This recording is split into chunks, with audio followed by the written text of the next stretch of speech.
Welcome to e learning with Durgesh. स्वागत है आप सभी का हिंदी के इस महत्वपूर्ण क्लास में। जल्दी जल्दी मेरे सभी साथी लाइव आ जाइए, क्लास हिंदी की प्रारंभ हो चुकी है। जहाँ फ्रेंड हिंदी की परीक्षा वाली क्लास प्रारंभ हो चुकी है। आप सभी साथी फटाफट लाइव आ जाइए, जितने भी साथी हैं मेरे जल्दी जल्दी लाइव आ जाइए। और जैसे जैसे जुड़ते जाए फ्रेंड वीडियो को शेयर करते चलिएगा। यह क्लास आपकी आगामी सभी परीक्षाओं को ध्यान में रखते हुए बनाई गई फ्रेंड, इसलिए ज़्यादा से ज़्यादा संख्या में सभी साथी लाइव आएंगे, फटाफट लाइव आएंगे और वीडियो को शेयर करेंगे। चलिए फ्रेंड क्लास को प्रारंभ करते हैं। पहला क्वेश्चन हमारा कि दिए गए शब्दों का हमें विलोम शब्द बताना है। जी हाँ फ्रेंड, दिए गए प्रश्न का हमको विलोम शब्द बताना है। तो देखिए पहला हमारा जो शब्द है अनुकूल, अनुकूल का विलोम आपको जल्दी जल्दी कमेंट करके बताना है। प्रतिकूल होगा या विरुद्ध होगा या विपरीत होगा या तटस्थ होगा। तो फटाफट आंसर कमेंट करके बताएंगे फ्रेंड कि विलोम, प्रतिकूल का विलोम शब्द क्या होगा। जल्दी जल्दी सभी साथी जल्दी जल्दी आंसर कमेंट करना प्रारंभ करें। क्वेश्चन नंबर 5 का सही जवाब क्या होगा। जल्दी से मेरे सभी साथी आंसर कमेंट करना प्रारंभ कर दें। क्या है प्रश्न का सही जवाब। फटाफट फटाफट सभी के जवाब चाहिए, जल्दी जल्दी आइए। जैसे जैसे जुड़ते जाए फ्रेंड वीडियो को शेयर करते चलिएगा। बस आपको इतना काम करना है, जैसे जैसे जुड़ना है वीडियो को शेयर करना है सभी साथियों तक। जी हाँ, चलिए भाई बहुत बढ़िया, आंसर आने प्रारंभ चुके हैं। लगभग लगभग सभी साथियों ने आंसर प्रारंभ कर दिया है भैया। अनुकूल का विलोम प्रतिकूल होगा। जी हाँ, आप सभी के जवाब सही है भैया। विकल्प नंबर ए वाले सभी साथियों के जवाब बिल्कुल सही हैं भैया कि अनुकूल का जो विलोम होगा फ्रेंड वो प्रतिकूल होगा। विकल्प number A is the right answer. A इस प्रश्न का बिल्कुल सही जवाब है। आगे बढ़ेंगे, क्वेश्चन नंबर सेकंड की बात करें फ्रेंड, तो आगत का विलोम आपसे पूछा जा रहा है। आगत का विलोम पूछा जा रहा है। अनागत होगा, विगत होगा, तथागत होगा और स्वागत होगा। आगत का विलोम, बहुत बढ़िया, जल्दी जल्दी आंसर कमेंट करेंगे क्वेश्चन नंबर बी के लिए। क्वेश्चन नंबर सेकंड के लिए अपने अपने आंसर कमेंट सेक्शन में टाइप करेंगे। सभी साथियों का मैं क्लास में वेलकम करता हूं, स्वागत करता हूं। जैसे जैसे जुड़िए फ्रेंड, इतना काम करना है कि वीडियो को शेयर करना है ताकि सभी साथियों तक वीडियो पहुंच पाए। फटाफट जल्दी जल्दी आंसर कमेंट करके बताएं फ्रेंड, क्वेश्चन नंबर सेकंड के लिए सही जवाब क्या होंगे। जी हाँ, बहुत बढ़िया। आगत का विलोम आपसे पूछा जा रहा है। आगत का विलोम बिल्कुल सिंपल क्वेश्चन है। आगत का विलोम क्या होगा। चलिए बी और ए में कंफ्यूज है तो बी वाले साथियों के जवाब सही भैया। आगत का विलोम विगत होगा। आगत का विलोम विगत होगा। विकल्प नंबर बी इस प्रश्न का बिल्कुल सही जवाब है। 2 का जो आंसर होगा फ्रेंड वो बी होगा। आगत का विलोम विगत होगा, B is the right answer. Question number third की बात करते हैं। झंडे का पर्यायवाची शब्द है। झंडे का पर्यायवाची शब्द है ध्वज, पताका, सेतु या विमान। झंडे का पर्यायवाची शब्द क्या है फ्रेंड, फटाफट आंसर कमेंट करके बताइएगा कि झंडे का पर्यायवाची शब्द क्या है। बहुत बढ़िया आंसर आ रहा है, बहुत बढ़िया बहुत बढ़िया भैया। विकल्प नंबर ए वाले सभी साथियों के जवाब सही हैं कि जो झंडे की पर्यायवाची होगा वो विकल्प नंबर ए ध्वज होगा। ए इज द राइट आंसर।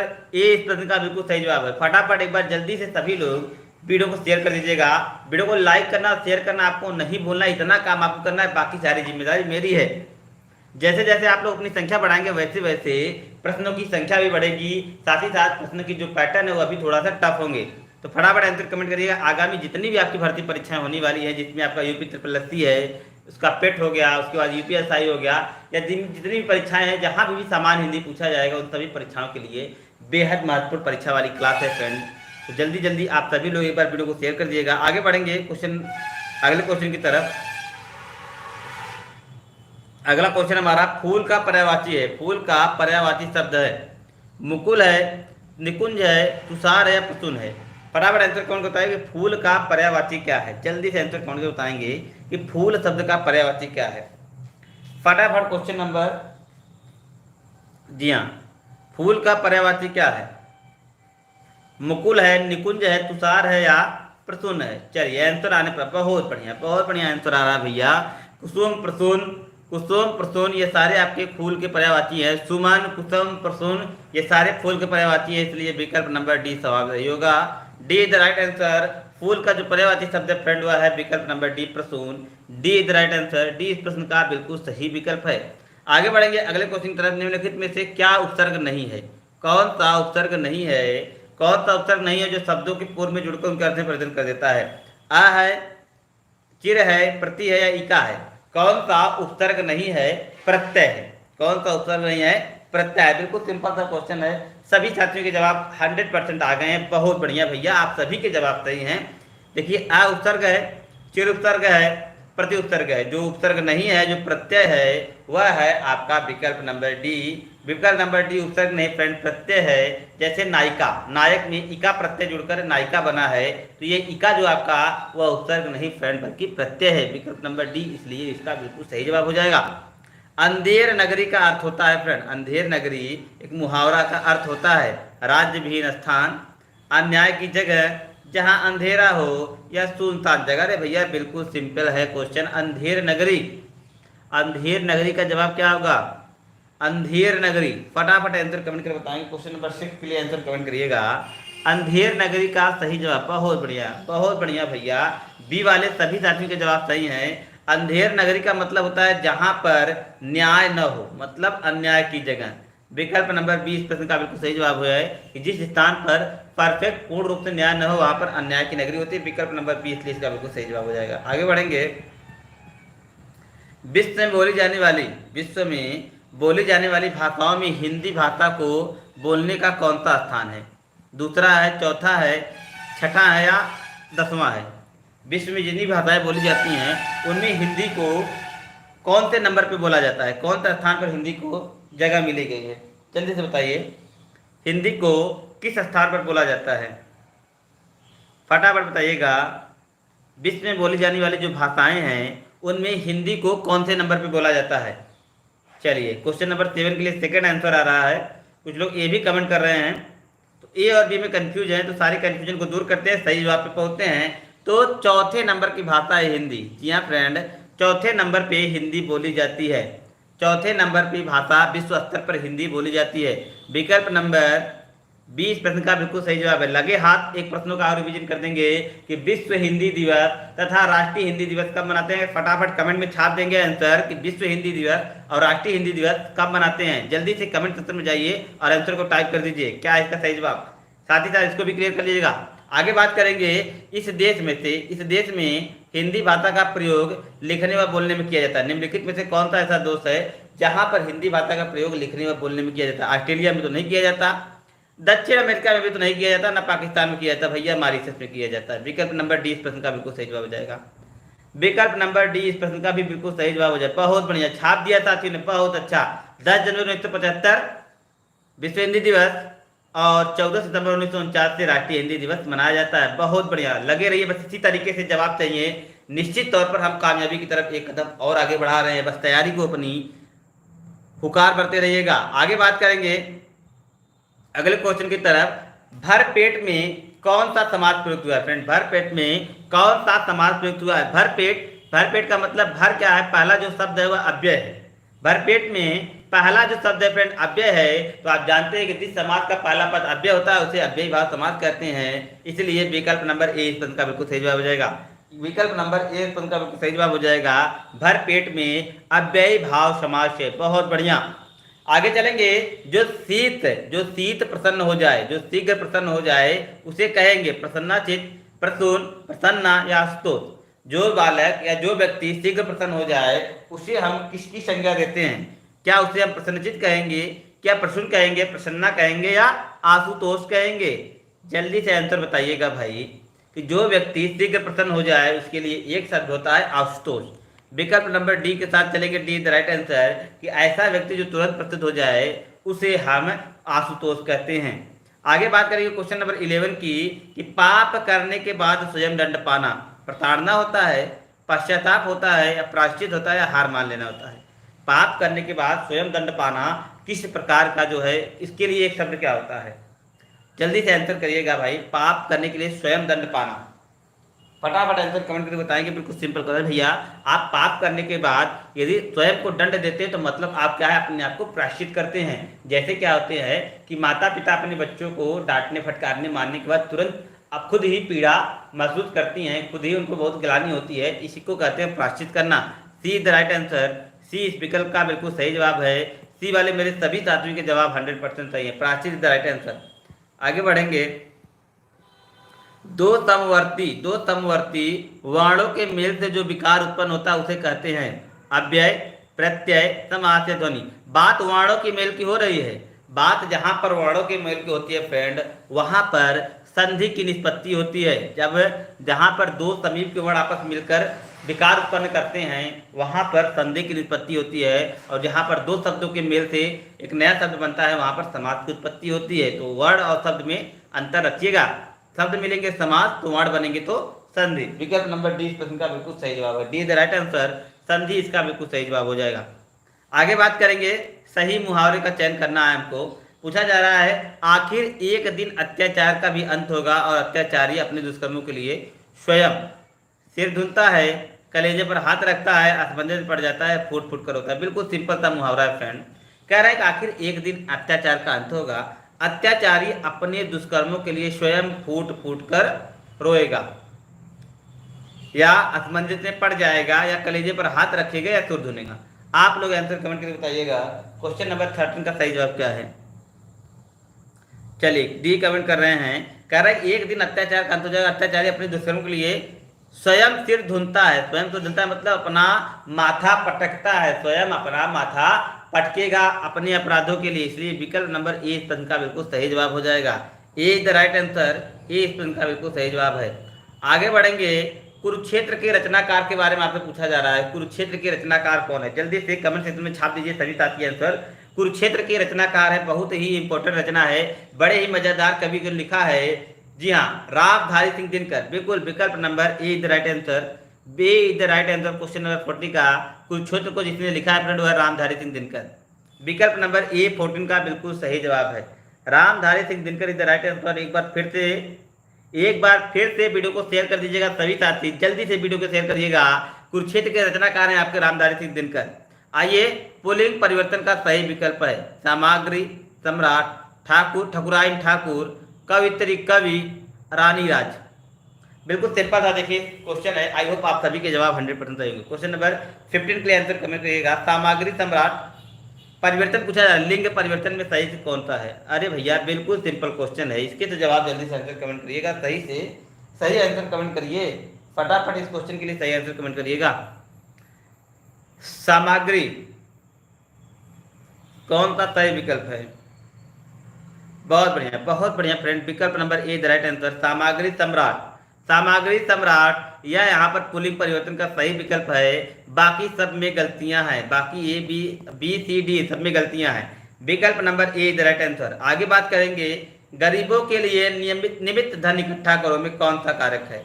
गरीबों के लिए निमित्त धन इकट्ठा करना, कर्ता ने कर्म को करण से, संप्रदान को के लिए, अपादान से, संबंध ही हो अरे संबंध ही हो अरे संबंध का के की और अपादान ही हो अरे। तो बताइए भैया, कर्ता ने करण को, एक करण कारक, अपादान कारक, संप्रदान कारक या कर्ता कारक। जी हाँ, जल्दी से आंसर करके बताइएगा कि निम्नलिखित में से कौन सा कारक प्रयुक्त होगा। जी हाँ फटाफट देखिए, गरीबों के लिए होना चाहिए था, गरीबों के लिए निमित्त धन इकट्ठा करो।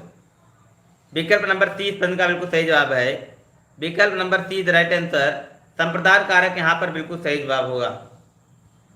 आगे बढ़ेंगे, जो भाव मन में केवल अल्पकाल तक संचरण करके चले जाते हैं उन्हें कहा जाता है संचारी भाव, अनुभाव, क्षारी भाव या विभाव। कह रहे फ्रेंड, जो भाव मन में केवल अल्पकाल तक संचरण करके चले जाते हैं उन्हें हम क्या कहते हैं। संचारी भाव कहते हैं, अनुभाव कहते हैं, अस्थायी भाव कहते हैं, विभाव कहते हैं। फटाफट आंसर कमेंट करके बताएगा फ्रेंड कि क्या कहते हैं हमने, जल्दी से आंसर कमेंट करके बताइएगा कि जो भाव मन में केवल अल्पकाल तक संचरण करके चले जाते हैं उन्हें हम क्या कहते हैं। फटाफट आंसर कमेंट करके बताइए फ्रेंड। क्वेश्चन नंबर 17 के लिए जल्दी से आंसर बताइएगा, जल्दी से आंसर बताइएगा। उन्हें हम किस प्रकार की संज्ञा देते हैं, उन्हें हम फ्रेंड संचारी भाव कहते हैं। विकल्प number A the right answer. एक क्वेश्चन यहाँ पर और आप लोग तैयार करिएगा, संचारी भाव की संख्या 33 होती है, संचारी भाव की संख्या 33 होती है, जबकि रस की संख्या 9 होती है और 9 ही अस्थायी भाव आते हैं। आगे बात करेंगे कि जिस समास का कोई पद प्रधान नहीं होता उसे कहते हैं द्विगु, द्वंद्व, कर्मधारय और बहुब्री। बिल्कुल सिंपल सा क्वेश्चन फ्रेंड कि जिस समास का कोई पद प्रधान नहीं होता उसे हम क्या कहते हैं। फटाफट आंसर कमेंट करके बताएंगे यार कि जिस समास का कोई पद प्रधान नहीं होता है, जिस समास का कोई पद प्रधान नहीं होता है तो बहुब्री समास से कहा जाता है कि ऐसा समास जिसका कोई पद प्रधान नहीं होता है, यहाँ पर दोनों पद अपना अर्थ छोड़कर किसी तीसरे अर्थ की तरफ संकेत करते हैं। जैसे जलज मतलब जल में जन्म लेने वाला अर्थात कमल। चक्रपाणी, चक्र है हाथ में अर्थात जिसके विष्णु जी। लंबोदर, लंबा है उधर अर्थात जिसका गणेश जी। ये सारे एग्जाम्पल आपके बहुब्रीहि समास के हैं। मक्खी का तत्सम रूप है, मक्खी का तत्सम रूप है, बिल्कुल सिंपल सा क्वेश्चन है फ्रेंड। मक्खी का तत्सम रूप पूछा जा रहा है। मच्छिका, माछी, मच्छी या मच्छिका, बिल्कुल सिंपल सा क्वेश्चन है फ्रेंड, फटाक से आंसर कमेंट कर दीजिएगा। मक्खी का तत्सम रूप है। डी वाले साथियों के जवाब सही है भैया, डी वाले साथियों के जवाब सही है कि मक्खी का जो यहाँ पर तत्सम रूप है वह मच्छी का होता है। विकल्प number D the right answer. D इस प्रश्न का बिल्कुल सही जवाब है। आगे बढ़ेंगे। पारा न उतारना, जी हाँ, पारा न उतरना मुहावरे का उचित अर्थ क्या होगा? हद कर देना, अशांत होना, घमंड दिखाना या शांत होना। जल्दी से बताए फ्रेंड, पारा न उतरना, पारा न उतरना मतलब क्या होगा? हद कर देना, अशांत होना, घमंड दिखाना या शांत होना। फटाफट आंसर कौन कर बताएंगे? क्वेश्चन नंबर 20 का सही जवाब क्या है? पारा न उतरना का मतलब फ्रेंड अशांत होना। जी हाँ, विकल्प number B the right answer. B इस प्रश्न का बिल्कुल सही जवाब हो जाना। पारा न उतरना का मतलब होता है अशांत होना। विकल्प number D the right answer. आगे बात करेंगे क्वेश्चन नंबर 21 की। कई दर्शकगण किस विशेषण का उदाहरण है? निश्चित, अनिश्चित, निश्चित परिणामवाचक और अनिश्चित। अरे भैया, दर्शकगण का मतलब संख्या होगा, कई मतलब अनिश्चित, कई मतलब अनिश्चित की बात कर रहे हैं, इसलिए विकल्प नंबर 20 प्रश्न का बिल्कुल सही हो जाएगा। कई बात कर रहे हैं, कई, कुछ, ये सब जो जाते हैं अनिश्चित संख्यावाचक विशेषण होते हैं। दर्शक आपकी संख्या में जाएंगे, इसलिए विकल्प नंबर 20 प्रश्न का बिल्कुल सही जवाब है। B the right answer. B इस प्रश्न का बिल्कुल सही जवाब है। आगे बढ़ेंगे फ्रेंड। राज्यपाल में कौन सी संज्ञा प्रयुक्त हुई है? राज्यपाल में कौन सी संज्ञा प्रयुक्त हुई है? व्यक्तिवाचक, जातिवाचक, भाववाचक या समूहवाचक? बताइए भैया, बहुत ही मजेदार क्वेश्चन है फ्रेंड, जल्दी से आंसर कमेंट करिएगा कि राज्यपाल में कौन सी संज्ञा प्रयुक्त होगी? राज्यपाल में कौन सी संज्ञा होगी? जैसे फॉर एग्जाम्पल यदि उत्तर प्रदेश की बात करते हैं तो आनंदीबेन पटेल। जी हाँ, आनंदीबेन पटेल, यह क्या है? यह आपका व्यक्तिवाचक संज्ञा है। राज्यपाल आपका जातिवाचक संज्ञा होता है। राज्यपाल एक जातिवाचक संज्ञा होता है, क्योंकि यहाँ पर यदि हम बात करें उत्तर प्रदेश की राज्यपाल आनंदीबेन पटेल, तो आनंदीबेन पटेल व्यक्तिवाचक संज्ञा है, उनके जो जाति, उनका जो पोस्ट है वह जातिवाचक संज्ञा है। विकल्प number B the right answer. आगे बात करेंगे।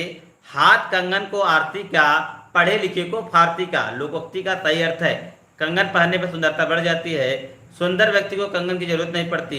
प्रत्यक्ष को प्रमाण की जरूरत नहीं पड़ती। अब हाथ के कंगन को आईने में देखना चाहिए, हाथ के कंगन को आईने में देखना। तो देखिए भैया, बिल्कुल सिंपल सा क्वेश्चन है।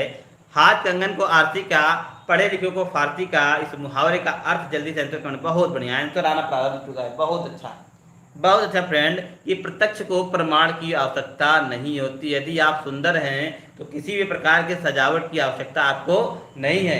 यदि आप विद्वान हैं, आप तेज तर्राक है, तो आपको अपनी योग्यता साबित करने की आवश्यकता नहीं है, वह खुद ही खुद सामने आ जाएगी। इसीलिए कहते हैं ना, हाथ कंगन को आरसी का और पढ़े लिखे को फारसी का। आगे बढ़ेंगे क्वेश्चन नंबर 24 की तरफ। तो छंद शास्त्र में दशाक्षर किसे कहते हैं? छंद शास्त्र में दशाक्षर की संज्ञा किसे देते हैं? 10 वर्णों के समूह को, ल और ग वर्ण को, 8 वर्णों के समूह को, या फिर में से कोई नहीं।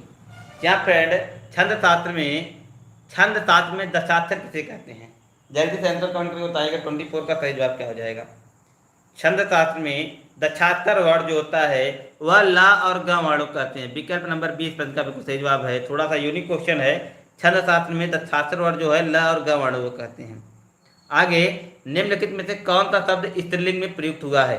ऋतु है, पंडित है, हंस है, आचार्य है। फटाफट आंसर कमेंट करके बताएंगे कि निम्नलिखित में से कौन सा शब्द स्त्रीलिंग में प्रयुक्त हुआ है। जल्दी से आंसर कमेंट करके बताएंगे फ्रेंड, फटाफट आंसर कमेंट करके बताएंगे। ऋतु है, पंडित है, हंस है, आचार्य है। जी हाँ, जल्दी से बताइए, बिल्कुल सिंपल सा क्वेश्चन। आई होप मेरे सभी साथियों के जवाब सही होंगे। फटाफट कमेंट सेक्शन में आंसर कमेंट करिए भाई। हाँ भाई, देखिए, पंडित ये आपका पुल्लिंग है, आचार्य पुल्लिंग है, हंस पुल्लिंग है, इसका मतलब ऋतु इज द राइट आंसर। ऋतु यहाँ पर स्त्रीलिंग में प्रयुक्त हुए, बाकी सारे आपके पुल्लिंग है। आगे बात करेंगे कौन सा तद्भव शब्द नहीं है? निम्नलिखित में से कौन सा तद्भव शब्द नहीं है? दुआर, साय, गिरस्ती, पाम। हाँ भैया, ध्यान से देख के आंसर बताइए कौन सा आपका तद्भव शब्द नहीं है। 3-4 आपके तद्भव हैं, एक तद्भव नहीं, एक तत्सम है। वह कौन सा तत्सम है? जल्दी से बताइएगा, बिल्कुल सिंपल सा एक क्वेश्चन है फ्रेंड, बहुत बढ़िया। देखिए द्वार तद्भव है, गिरिस्ती तद्भव है, पांव तद्भव है, सॉरी हाँ पांव तद्भव है, जो तद्भव नहीं है शाय फ्रेंड, यह तस्यम है, इसलिए यही इसका बिल्कुल सही जवाब हो जाएगा। पांव तस्यम आपका है साय। आगे बात करेंगे किस क्रमांक में अकर्मक क्रिया है, किस क्रमांक में मतलब कौन से वाक्य में अकर्मक क्रिया प्रयोग हुई है। वह दिन भर खाता है, वह रात भर नहीं सोया, वह सदा ही धोता है, उसी ने बोला था। बताइए फ्रेंड किस क्रमांक में अकर्मक क्रिया प्रयुक्त हुई है, किस में अकर्मक क्रिया प्रयुक्त हुई है, जल्दी से बताइए। क्वेश्चन नंबर 27 के लिए आंसर कमेंट करके बताइएगा। चलिए बी साथी कमेंट कर रहे हैं, बी कमेंट कर रहे हैं, अरे भैया अकर्मक क्रिया वह दिन भर खाता है, विकल्प नंबर ए वह दिन भर खाता रहा, इसमें अकर्मक क्रिया प्रयुक्त हुई है। विकल्प number A the right answer, A इस प्रश्न का बिल्कुल सही जवाब है। आगे बात करेंगे किस वाक्य में निजवाचक सर्वनाम है, किस वाक्य में निजवाचक सर्वनाम है। जहां पर आप स्वयं इस प्रकार का बोध होता है वहां पर निजवाचक सर्वनाम होता है। तो बताइए उसका पता लगाओ। जिसकी लाठी उसकी भैंस, सब काम मैं अपने आप से करूंगा, आप पुस्तक पढ़ें। बताइए किसमें निजवाचक सर्वनाम प्रयुक्त हुआ है, जल्दी से आंसर कमेंट करेंगे। निजवाचक सर्वनाम संज्ञा के स्थान पर प्रयुक्त होने वाले शब्दों को सर्वनाम की संज्ञा देते हैं, तो निजवाचक सर्वनाम किसमें प्रयुक्त हुआ है, फटाफट आंसर कमेंट करिएगा। बिल्कुल सिंपल सा क्वेश्चन है, बिल्कुल सिंपल सा क्वेश्चन है, सभी साथी के जवाब सही होने चाहिए, सभी साथियों के जवाब सही होने चाहिए भैया। बी एंड डी कमेंट कर रहे हैं कुछ लोग, बी एंड डी, जी हाँ बी एंड डी कमेंट कर रहे हैं कुछ लोग, बी एंड डी होना चाहिए था। आप पुस्तक पढ़ें, आप पुस्तक पढ़ें, इसमें देखिए क्या है, निजवाचक सर्वनाम प्रयुक्त नहीं हुआ है। जी हाँ सब काम मैं अपने आप से करूंगा, इसी में भैया प्रयुक्त हुआ है, अपने आप यहाँ पे आया है। विकल्प number C the right answer, C इस प्रश्न का बिल्कुल सही जवाब है। आगे बात करेंगे निम्नलिखित शब्द में से कौन सा सही अर्थभेद है, कौन सा सही अर्थभेद है। तरड़ी तरणी नौका और सूर्य, अनल अनिल हवा और अग्नि, मरीचि मरीचि रश्मि और रवि, श्लील और सलील स्वैरी और शिष्ट।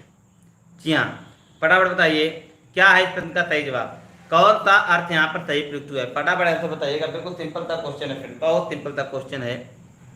अनल अनिल, तरण तरणी, मरिच मरीचि।